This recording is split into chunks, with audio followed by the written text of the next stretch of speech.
오늘 저희가 함께 나눌 주의 말씀은 에스겔서 3장 1절 말씀부터 3절 말씀을 근거로 해서 하나님의 말씀을 내 속에 담다, 그리고 그 말씀을 닮아가다, 이런 제목을 갖고 하나님의 말씀을 함께 나누겠습니다. 말씀을 증언합니다. 오늘 말씀은 블록의 내용을 갖고 말씀을 시작을 합니다. 공감 능력 그리고 감수성이 아주 특출난 작가가 있습니다. 바로 김연수 작가인데, 이번에 시집, 우리가 보낸 시간이라는 그 시집 안에 이런 문장이 함께 있습니다. 아름다운 문장을 읽으면 당신도 어쩔 수 없이 아름다운 마음을 갖게 된다. 참 마음에 닿는 문구입니다. 아름다운 문장을 읽으면 당신도 어쩔 수 없이 아름다운 마음을 갖게 된다. 맞습니다. 하나님의 말씀과 별개로 소설과 시에 등장하는 아름다운 문장들은 우리 마음속에 나를 정화시키고 새로운 결심을 갖게 하는, 시야를 확보시키는 놀라운 기능을 담당하고 있습니다. 아름다운 문장을 읽으면 당신도 어쩔 수 없이 아름다운 마음을 갖게 된다는 말을 통해서 몇 가지 문장을 한번 골라봤습니다. 이런 문장 어떻습니까? 역시 김연수 작가의 글인데, 파도가 바다의 일이라면 그대를 생각하는 것은 나의 일이다. 이런 연서가 어디 있겠습니까? 받아봤습니까? 이런 글들.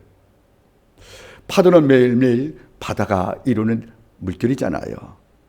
파도가 바다의 일이라면 그대의 생각하는 것은 나의 일이다. 이 문장 읽을 경우에 마음속에 어떤 분이 감동을 받지 않겠습니까? 아름다운 마음을 갖게 되는 것입니다. 또 이런 문장은 또 어떻습니까?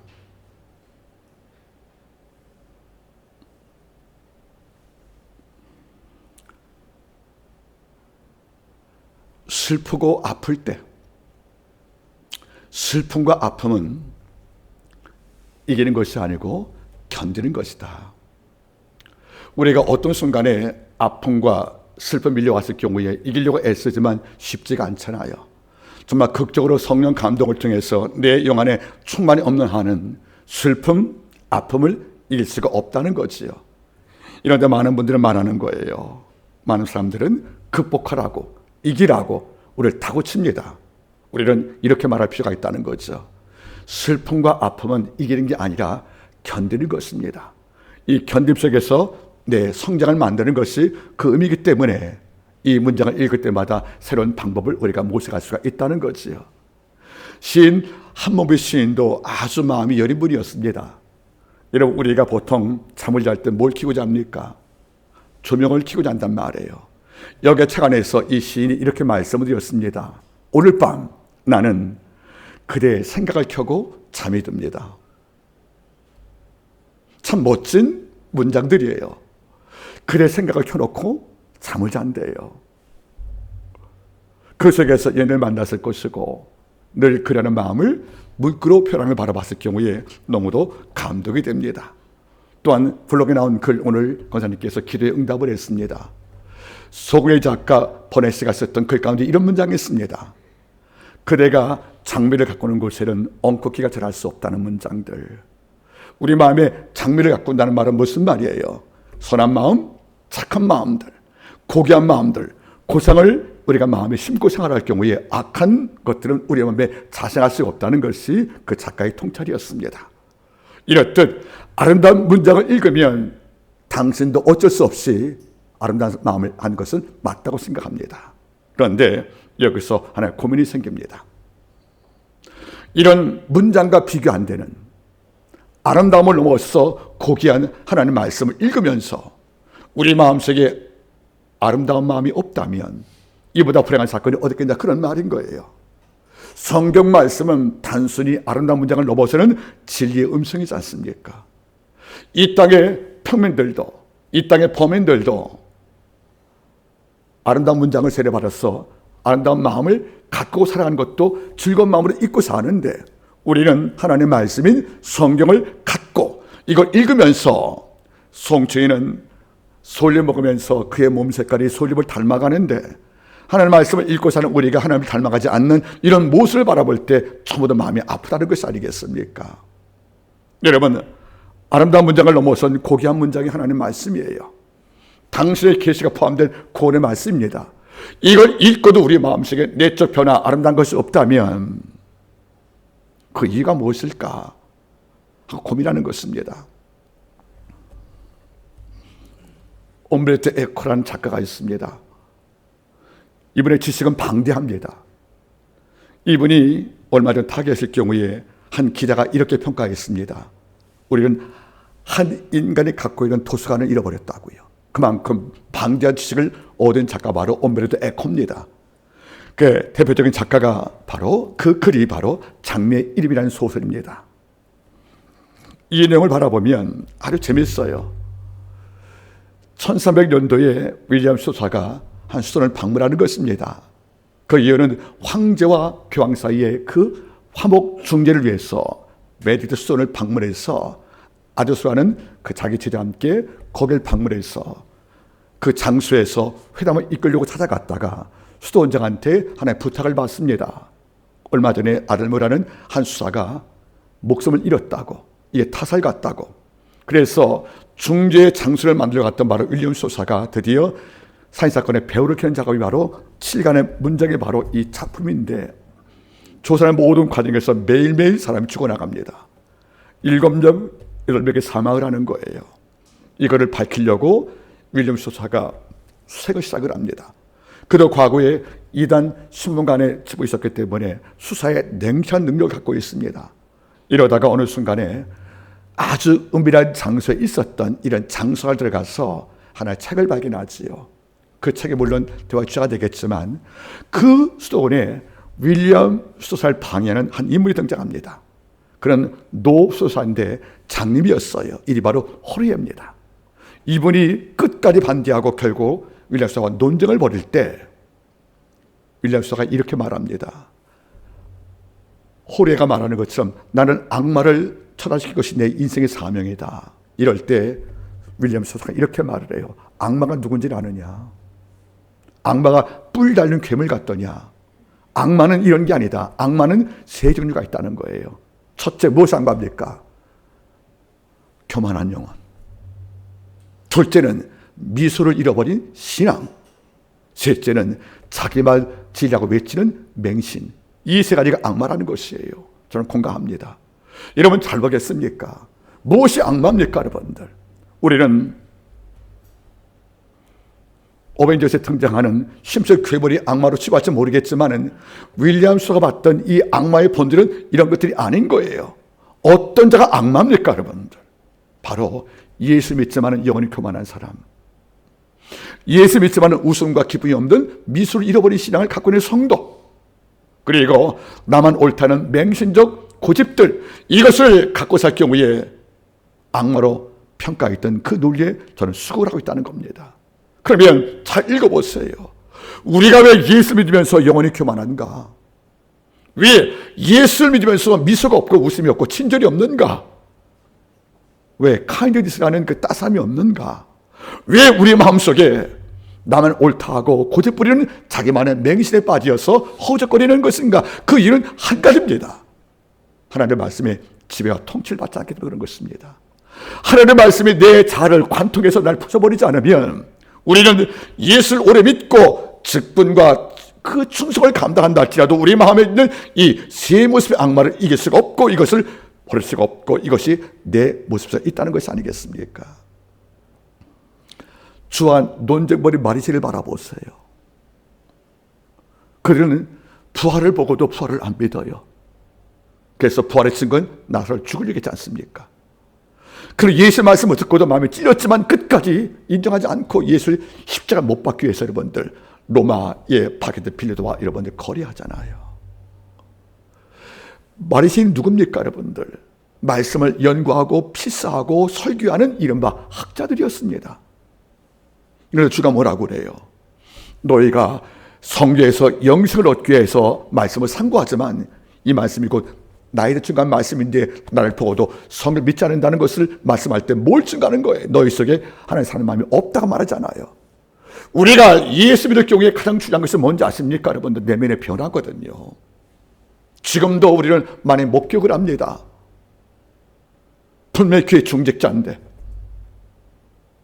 교회 힘있는 자인데, 교회나 노회에서 파워가 있는 이른바 인플루언서 같은 목회자인데 왜 그의 말 가운데서, 인격 가운데서 영혼의 교만이 발견되는지, 왜 그러한 모습을 갖추었지만 웃음과 미소가 없고 이 마음에 따스한 봄길 영상 5도의 감정이 없는지, 왜 그는 한번 생각에 꽂히면 이걸 끝까지 고집하는 자기의 맹신을 갖춰서 하는지, 이게 감옥 아닙니까?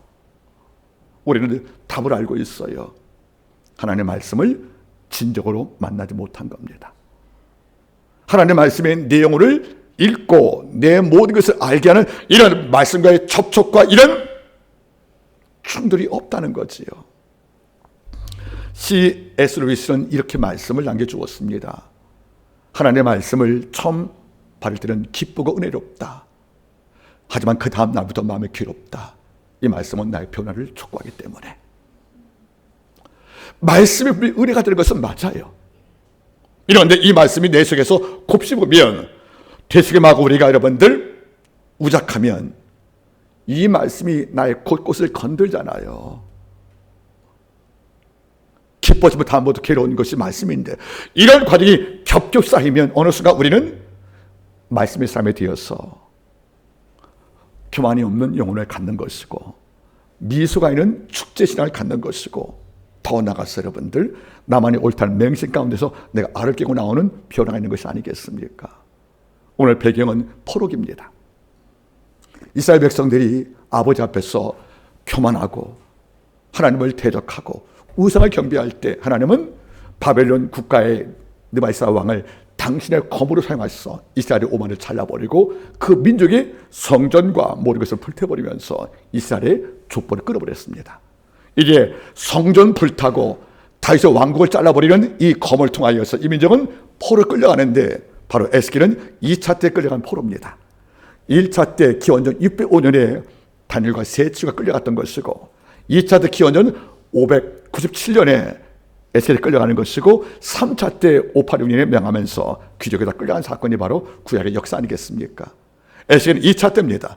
기원전 597년에 끌려갔던 제장 기원의 학물이었었는데, 그가 간 곳은 바로 그랄 강가에 있단 말이에요. 바로 해군을 강조하고 싶었던 이 바벨론 왕은 항구를 만들기 위해서 그랄 강가에 댐을 쌓는데, 여기에 투입되어 있던 모든 유대인들의 귀족이 있었지만 이 가운데 바로 에스겔이 예언자로 불신을 받은 거예요. 이것 바로 1장과 2장입니다. 그래서 포로민 목회, 이른바 난민 목회를 드디어 에스겔이 시작한 거 아니겠습니까? 백성은 이미 끌려왔을 때 두 가지 질문이 있는 거예요. 왜 하나님이 당선 백성을 버려서 이방 땅에 포로가 되는 것인가 하는 이런 질문이 있었고, 또 한 가지는 우리가 언제 돌아갈까? 이걸로 고민당할 때 많은 백성은 결정을 한 거예요. 우리 희망이 없다고. 우리는 그래서 마른 뼈라고. 이럴 때 하나님께서는 에스겔을 파송하시어서 돌아갈 수 있다는 희망을 준 것이 바로 전체 메시지인데, 이런 말씀을 증거할 예언자 에스겔을 하나님 부르셔서 제일 먼저 하신 작업이 이것입니다. 이 두루마리를 내 배에 놓고 창자에 채우라고. 두루마리가 뭐예요? 하나님의 말씀을 기록한 문서입니다. 우리말 성경 말씀이죠. 이것을 내 배에 놓고 창자에 채운 이후부터 말씀을 증거할 예언자로 아버지의 사역을 시작해 만든 것이 아니겠습니까?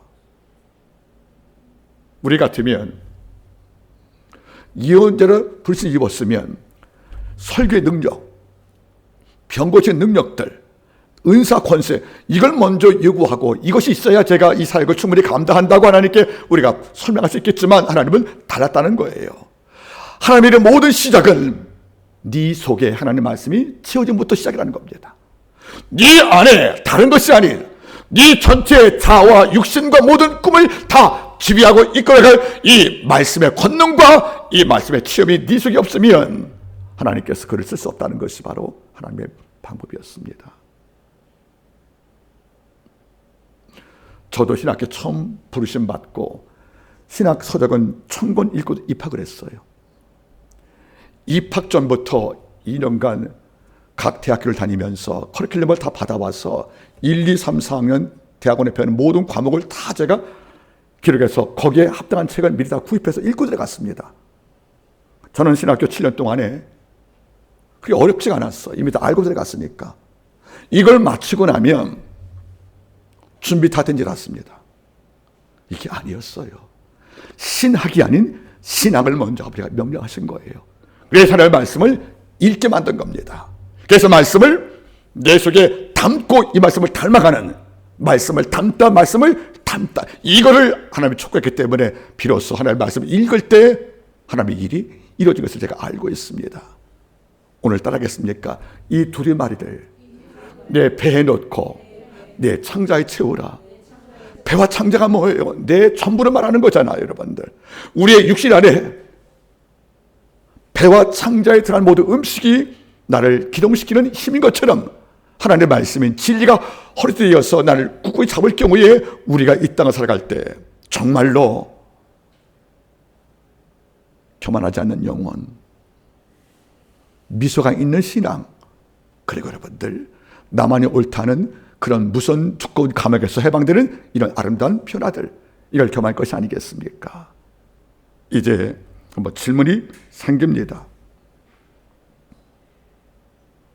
하나님의 말씀을 내 배에 채우고 창자를 채우란 말, 배에 넣고 창자에 채우란 말은 네가 말씀을 먹고 삼키고 말씀을 양식하란 말인데, 그러면 우리가 하나님의 말씀을 읽으면 하나님의 말씀을 내 배에 넣고 내 창자에 채우면 어떤 변화가 일어나는 것입니까? 세 가지 변화입니다. 오늘 이 말씀을 함께 나누기를 바라겠습니다. 우리가 하나님의 말씀을 내 배에 넣고 창자에 채우면, 즉 하나님의 말씀을 내가 묵상을 통하여 내 영 안에 가득히 축적을 하고 내 영 안에 말씀의 창고를 만들고 내 속의 말씀이 충분하면 제일 첫 번째 어떤 변화가 옵니까? 알 수 없는 하나님에 대한 신령한 지식이 내 속에서 쌓여진다는 뜻입니다. 말씀의 첫 번째 유익은 말씀을 읽을수록 우리는 실적 지식인 여호와를 아는 지식이 우리 속에 장성되기 때문에 하나님을 정확히 알 수가 있다는 겁니다. 여러분 잘 보겠습니까? 이 땅은 인간들이 신에 대한 태도가 네 가지예요. 첫째는 신이 없다는 무신론자들입니다. 신은 존재할 수 없다는 거예요. 즉 눈에 보이는 모든 사물이 전부고 우리의 눈 밖에 경험이 되지 않는 모든 천사, 구원, 지옥, 신, 창조 이런 것은 우리가 만든 허구라는 겁니다. 그래서 포이에르바 같은 사람은 이렇게 말했어요. 창세기 1장 27절 말씀을 비틀었어요. 하나님이 하나님의 형상으로 우리를 지은 것이 아니고 인간이 인간의 형상으로 하나님을 지었다고. 하나님이 당신 형상으로 인간을 지은 것이 아니고 인간이 상상 가운데 우리 형상을 본따서 신을 만들었다는 것이 바로 포이에르바의 시작이고, 이것을 모든 자가 인정하는 것이 바로 무신론자입니다. 이런 사람은 기적을 봐도 기적은 우연인 거예요. 이런 분은 아무리 은혜를 입어도 이것은 자기 능력 결과라고만 인정합니다. 절대로 신에 대한 존재를 인정하지 않는 것이 바로 무신론자입니다. 두 번째는 범신론자가 있는 거예요. 범신론자가 뭡니까? 이 땅 모든 만물이 다 신이라는 거예요.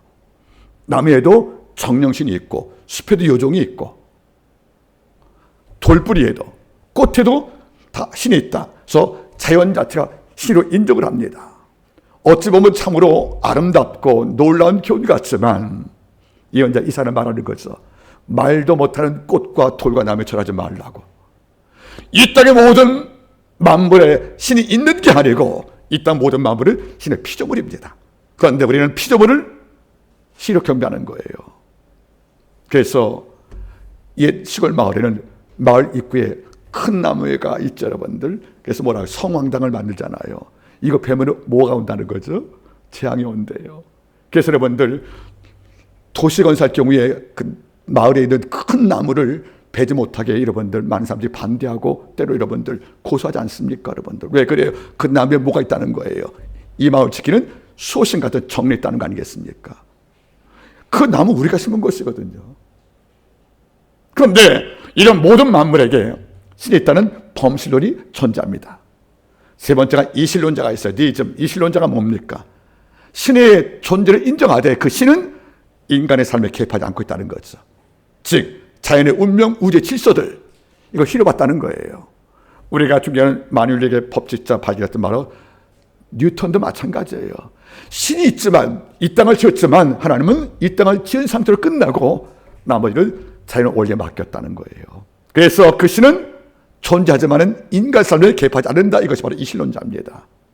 대부분 과학자들이 이것을 인정하고 있다는 거죠. 이런데 성경 읽으면 무신론도 잘못이고, 그리고 범신론도 틀렸고, 그리고 더 나아가서 이신론도 옳지 않다. 성경은 유일신론 하나님을 말씀하고 있다는 거죠. 그분이 땅을 창조했고 타락을 위해서 막기 위해서 말씀을 줬고, 그리고 구원자 주었고 우리를 해방시켰고 다시 오실 그분들, 그래서 창조자, 구원자, 재림자, 심판자 모든 과정을 다 설명한 내용이 바로 성경 속에 포함되어 있다는 거예요. 우리는 성경을 읽음을 통해서 무신론의 유혹을, 범신론자의 오류들, 더 나아가서 이신론자의 그 허구성을 우리가 알 수 있는 것이고, 이 성경 말씀을 읽을 때마다 지금도 내 곁에서, 그리고 지금도 내 안에서 역사하는 이 아버지의 산증거와 그분의 창조섭리를 겸하시기 때문에 하나님의 말씀은 이것을 알길 수밖에 없다는 겁니다. 여러분 돌아보세요. 성경을 읽고 나니까 하나님의 여호와 이레인 걸 알았어요. 당선 백성을 너무 아끼시니까 우리 미래에 필요한 모든 것들을 이미 예배하고 있는 그 일의 하나님을 알게 된 거예요. 성경을 읽고 보니까 라파의 하나님을 알게 된 거예요. 우리가 주의 계명을 지킬 경우에 온갖 질병도 내 속에 임재하지 못하게 만드시는 이런 아버지의 보호를 우리가 야훼 라파의 하나님을 알겠단 말이에요. 여러분들, 이것만이겠습니까? 하나님은 여호와 니시, 다윗이 어디에 가려는 여호와가 이김을 줬던 것처럼 우리가 주 안에 구할 때 모든 싸움의 승리를 약속하는 이 말씀을 주신 여호와를 우리가 볼 수가 있다는 겁니다. 이건 말일까? 여호와 니시, 다음에 여호와 삼마가 있어요. 늘 거기 계시는 하나님, 우리가 사망의 음침한 골짜기 가도 거기서 나를 맞이해 주실 것이고, 우리가 슬플 때에도 내 곁에 있는 바로 거기에 하나님이 있다는 사실을 우리가 어떻게 알아요? 여러분들, 하나님 말씀을 읽을 때 알 수가 있다는 겁니다. 그러면 발상을 바꿔보실래요? 우리가 이 땅의 모든 책을 다 탐독하고도 하나님 말씀을 몰랐다면 우리는 이것을 알 수가 없다는 거죠. 이 땅 인간에게 제일 중요한 것은 신적 지식인데, 이걸 우리가 아는 방법은 이 땅의 경험이 아니라는 거예요. 이 땅 모든 문서가 아닌, 시적과 소설이 아닌 하나님의 말씀 외에는 하나님을 알 수 있는 방법이 없다는 거죠. 왜? 하나님의 말씀이 유일한 계시의 수단이기 때문에 그런 것입니다. 우리 답이 나왔네요. 하나님을 알지 못하기를 원하는 악한 마귀는 성경을 믿지 못하게 만들 뿐더러 성경을 읽게 만드는 것이 방법 아니겠습니까? 우리가 성경 읽기에 실증을 내고 이 말씀을 의심하고 있다면, 물론 건강한 의심은 필요하지만 이게 의심을 넘어서 불신까지 간다면 우리는 당신을 계시한 성경을 읽게 못 만들어서 우리에게 영원히 하나님을 알지 못하게 만드는 이런 악한 자 마귀에 유혹에 넘어간 것이 아니겠습니까?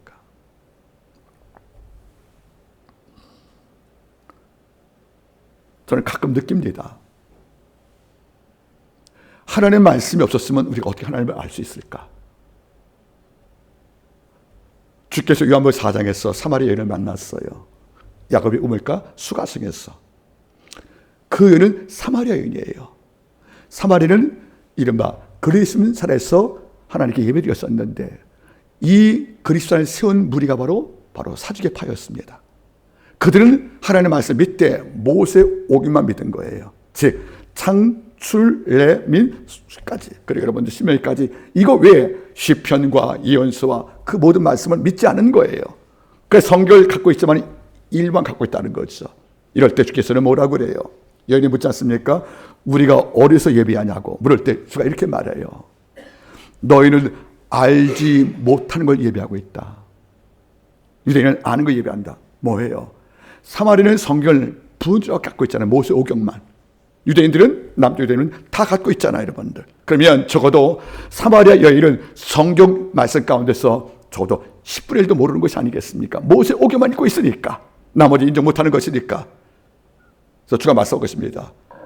예배는 신령과 진리로 드리는 것이다.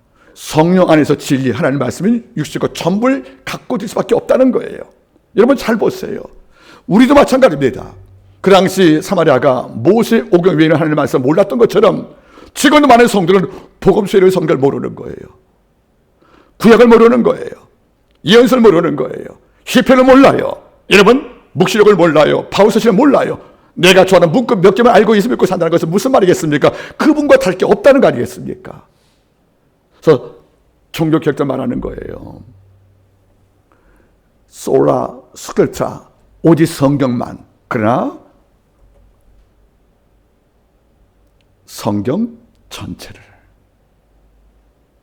여러분 잘 보세요. 성경을 읽어서 우리는 은혜 받겠다는 그 전에 성경을 읽어서 하나님을 알아가는 과정에서 중요하다는 겁니다. 그래서 성경을 많이 읽고 이 속에 계시된 하나님의 품성과 속성과 그분의 일을 우리가 안다는 사실은 굉장한 영적 보학 아니겠습니까? 호세아가 북이스라엘한테 뭐라고 그랬어요? 너 나하고 논쟁을 벌여보자 하고 법정으로 불러요. 그걸 기소합니다. 기소한 죄가 세 가지예요. 너희 안에 에베트, 진실이 없어서 내가 널 기소한다, 법정에다가. 두 번째 뭐죠, 여러분들? 헤세드, 인애가 없다. 세 번째가 뭐죠? 다하트, 엘로, 하나만 지식이 없다는 거예요. 이러고도 제사드리고 지식 없이 하나님을 경배하다 보니까 우상에 빠지는 것이고 잘못 믿는 것이 아니겠습니까? 맹생 가운데에. 여러분, 은사와 능력은 그 다음인 거예요. 우리가 하나님을 바르게 하려면 성경을 바르게 읽고 바른 묵상 속에 하나님을 바르게 만나야 우리가 이단과 사설 모든 것에 우리가 빠지지 않을 수 있다는 것이 아니겠습니까? 그런데 가장 많이 소유된 책임인 동시에 가장 많이 읽혀지지 않는 게 성경이란 말이에요. 여러분, 성경을 얼마나 읽었어요? 성경을 읽어서 씹어 삼키고 있습니까? 그리고 성경 읽다가 성경 말씀이 나 읽었습니까? 우리의 모든 영적 무지의 이유는 하나님의 말씀을 모른다는 거 아니겠습니까? 제가 어떤 분과 대화하다가 저 천국 갈 뻔했습니다. 너무 놀래가지고. 예수님의 비유 가운데서 여러분들 부자와 나사로 비유 있잖아요. 그렇죠? 부자와 나사로 비유. 그리고 요한복음 11장에 주가 살린 부활자가 누구죠? 또 나사로지요. 이게 다른 인물인 거예요. 하나는 비유고 하나는 사건이었으니까. 그런데 이렇게 설교하더라고요. 죽은 나사로가 부활 이후에 믿음을 못 지켜서 거지가 되어서 굶어 죽은 것이라고. 전 듣다가 놀랐어요, 여러분들. 전 지금 이제 사는 것이 기적입니다. 너무 충격받아가지고. 어떻게 요한복음 11장에 죽은 나사로가 부활되어서 그가 하나님의 말씀을 또 버려서 거지가 돼서 문 밖에서 굶어 죽어서 그분이 맞는 거예요? 아니, 성의 낫습을 다 똑같은 낫습니까, 여러분들? 이게 뭔지 아십니까? 성경 이렇게 모른다는 거예요, 설교자들도. 우리가 왜 성경 읽었습니까? 하나님을 바르게 하려고, 하나님을 정확히 하려고, 그리고 하나님을 통해서 우리가 필요한 영적 지식을 얻으려고 하는 것이 아니겠습니까? 두 번째로, 우리가 성경 말씀을 읽을 때 왜 우리가 배에 놓고 창자 채우는 것인가? 두 번째 이유가 중요한 것입니다. 그 두 번째 이유는 성경 말씀을 읽으면 나를 포함한 모든 인간의 실상을 알 수가 있다는 거예요. 여러분 잘 보시겠습니까? 사람들은 자기가 누군지를 몰라요. 더 심하게 말하면 자기 문제가 뭔지를 몰라요. 내가 얼마나 무지한지, 얼마나 악한지, 또는 얼마나 약한지, 우리가 얼마나 게으른지, 우리가 얼마나 완악한지, 그리고 우리가 얼마나 아버지 앞에 진노의 대상인 죄를 지고 살지 우리는 모르는 거예요. 수없이 합리화합니다.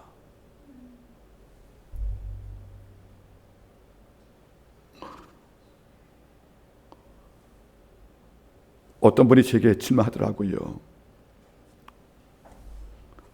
지난주 학교에 강의 가서 마치고 나니까 한 제자가 묻더라고요. 교수님, 저 7년 동안 보셨지요? 예, 봤어요.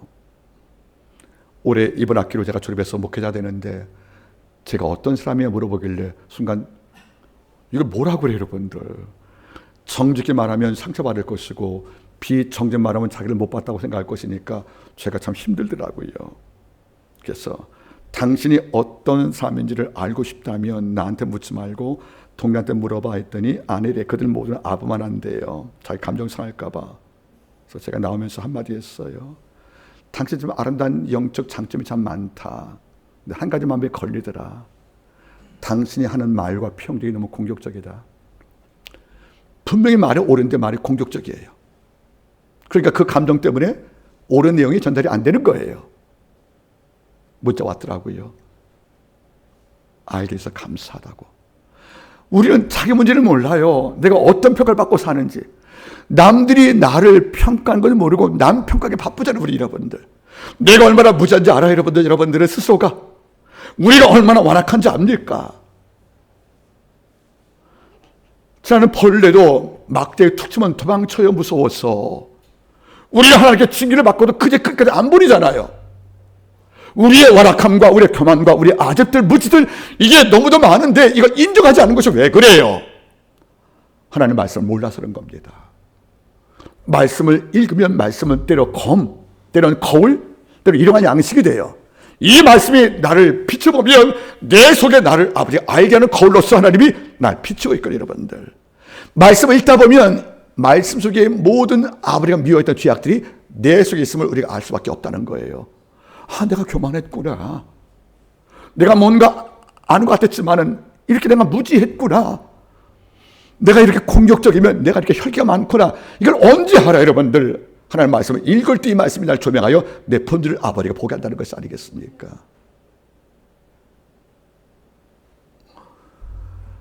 기원 후 4세기에 10호의 5대 주교 이름 어거스틴이 있습니다. 이분은 많이 교도 믿어봤고 엄청난 학문을 수입한 자예요. 그런데 마음속에서 평강이 없고 나같이 뛰어난 설교자, 학자인 내가 무엇이 부족한 마나하고 늘 자유하게 하면서 한편으로는 불안했는데 어느 순간 하나님께서 뭐라고 그래요, 여러분들? 토테레게. 톨레레게. 라틴 말이에요. 톨레란 말이 뭐죠? 지불이에요. 레게는 뭐죠? 리딩, 읽으라는 거예요. 내가 어떤 삶인가 한쪽 볼 때 이 정도면 쓸만하지. 난 괜찮아. 이쪽 볼 때 내가 어떤 사람이지? 이런 양자의 간극에 갈등하던 이 어거스틴이 괴로워할 경우에 주의 음성이 되는 거예요, 여러분들. 물론 아예 노래소리였죠, 여러분들. 바로 톨레레게, 톨레레게. 지금 집어서 읽으라고. 손에 아무것도 없었어요, 여러분들. 그래서 바라보니까 전 곁에 친구의 집이 있는 거예요. 거기 달려가서 가보니까 식탁 위에 성경책이 있는 거예요. 그래서 그냥 넘겼더니 나온 본문이 어디예요? 로마서 13장 11절부터 13절 말씀. 어떤 말씀이에요, 여러분들? 우리가 암송한 말씀 아니겠습니까, 여러분들? 또한 너희가 이 시기를 알거니와 자답게 할 때가 벌써 되었으니 이는 너희 구원이 처음 밀 때보다 가까웠습니다. 그 다음 말이 뭐, 여러분들? 어둠의 빛이 너희 가까이에 찾아왔으니 이제 너희가 어둠의 일을 벗고 빛에 가와서 입자. 이 말씀을 순간에 그는 무너진 겁니다. 내가 어둠에 있었구나. 내가 빛에 가옷이 없었구나. 여러분 잘 보세요. 이전까지 학문으로 치워서 부족이 없다고 생각했던 바로 어거스틴. 수사학적인 능력 때문에 모든 자에게 추천받던 바로 어거스틴이 언제 무너져요? 내가 몰랐던 내 모습, 내가 정말 어둠을 좋아하는 본성이 있었구나. 그래서 어둠의 일을 벗고 이제 빛의 갑옷 입으라는 하나님의 말씀이 내 심장을 관통해버린 것이 아니겠습니까? 예수를 잡아 죽일 때 모든 백성은 이게 어렵다 했지만은 사도 바울의 설교 듣고 난 다음에 마음에 찔려서 형제 우리가 어찌할까 참여하지 않습니까? 하나님의 말씀을 읽으면 우리 마음속에 내가 얼마나 교만한지 무지한지를 알 수가 있다는 거예요. 말씀 없이 나이 들어보실래요? 늙어 고집밖에 안 남아요. 또 우리의 말들 여러분들 남을 가시려고 그러고 뭐 안 되면 비우상에서 여러분들 마음 터진 것을 우리가 많이 보잖아요, 여러분들. 여러분 알겠습니까? 젊어서 말씀으로 심장에 뜨거워지지 않으면 늙어서는 냉정해서 영원히 죽는다. 젊을 때부터 내 마음속에 하나님의 말씀으로 뜨거움을 만드는 거예요. 그래야 늙어도 우리가 냉랭하지 알 수 있다는 것이 아니겠습니까? 우리 하나님의 말씀을 얼마나 읽어요? 히브리 기자가 성경을 통해서 우리가 주신 말씀이 있습니다. 히브리 4장 12절 말씀. 하나님의 말씀은 살았고 운동력이 있어 좌우의 날새 어떤 검보다도 예리하고, 그래서 혼과 영과 및 관의 고수를 찔러 쪼개기도 하며 또 그 마음의 생각과 뜻을 감찰한단 말. 감찰이 뭐죠? 살핀다는 거예요. 말씀이 내 검으로 오면 관절 고수를 쪼갠대요. 그 속에 숨었던 감춘죄가 들어간다는 거 아니겠습니까? 우리의 마음의 뜻과 생각을 감찰, 이걸 살펴서 하나님의 성령을 통하여 회개시킨다는 말씀이 아니겠습니까?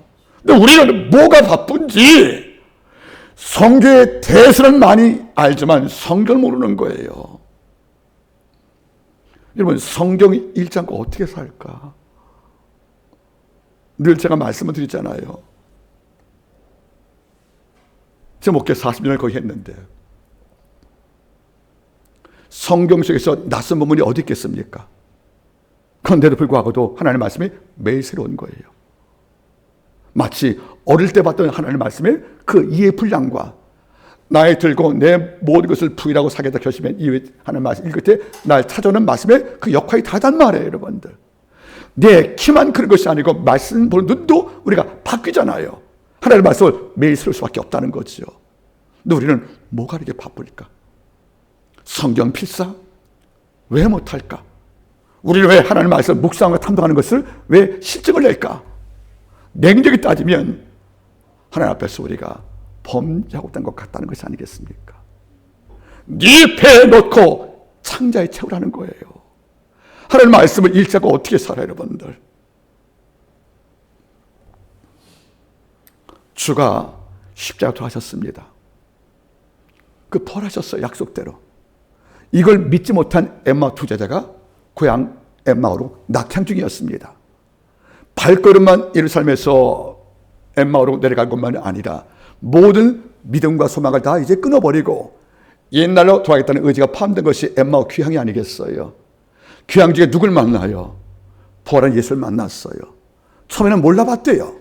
이런데 하나님께서 음식을 드시면서 밤새 교제하시고 성경을 풀을 때 이렇게 말해요. 예수께서 두 제자에게 모세의 말씀과 시편에 언급된 나에 대하여 증거했단 말 나오죠. 즉 구원자 예수를 설명한 거예요.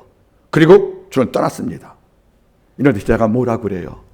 누가복음 24장 31, 2절 말씀에서 이렇게 말합니다. 그가 길에서 하나님의 말씀을 풀어줄 때에 우리 마음이 뜨겁지 아니하더냐? 우리 마음이 불타지 않더냐? 언제? 말씀을 통해서 예수를 알아갈 때 내 심령에서 불타서 그 불 속에서 여러분들 실망, 절망, 불신, 의심이 다 타버린 것이 아니겠습니까? 문제가 해결 안 됐다 하여 주저앉을 게 아니란 말이에요. 문제 해결은 별도로 하나님의 말씀을 읽을 때 나는 문제와 싸울 힘을 얻는 것이 아니겠습니까?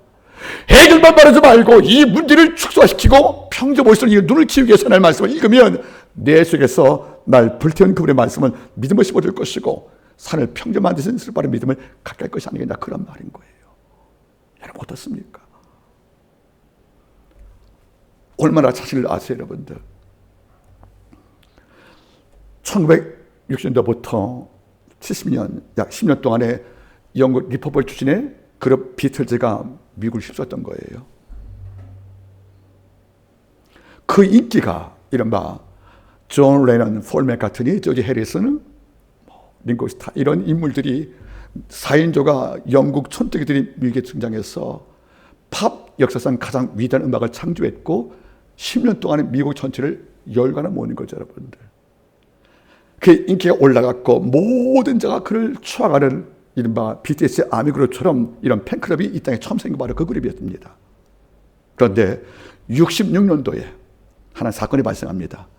인기 절정, 그래서 너무나 모든 자 앞에서 거의 신적 추앙을 받던 비틀즈 그룹이었었는데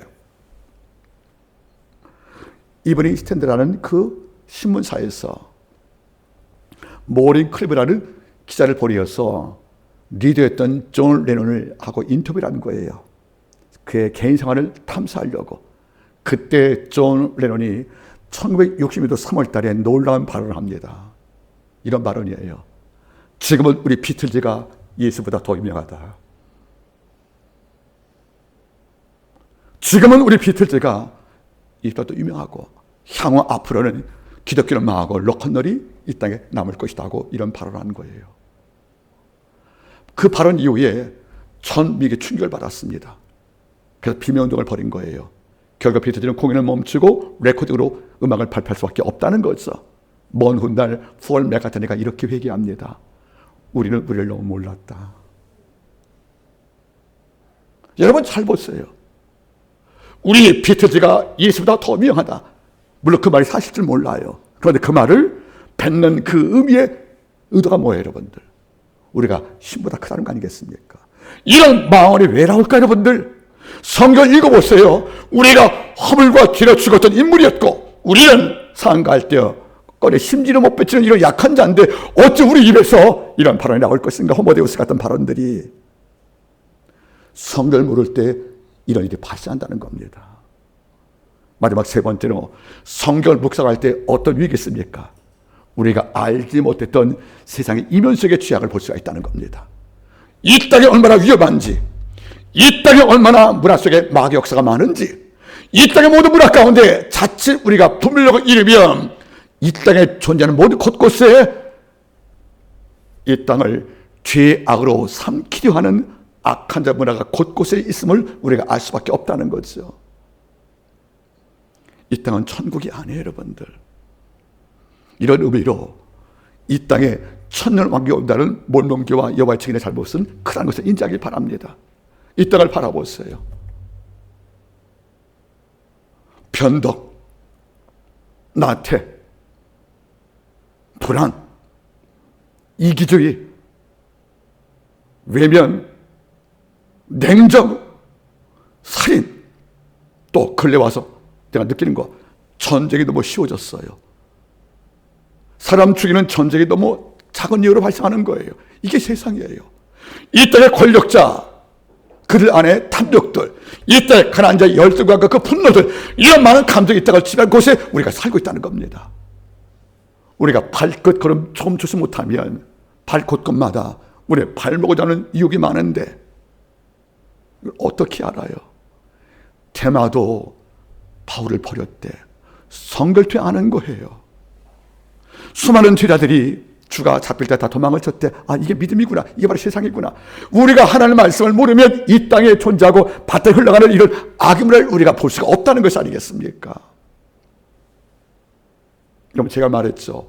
어떤 겨우든지 우리 삶을 악에게 주도권 내어주지 말라고요.